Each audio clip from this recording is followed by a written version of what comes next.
Bigarrena bai. Bai. Txain, nioak. Hausin da.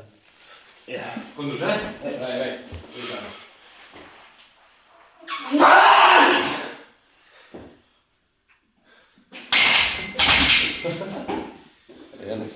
Justo hausin da,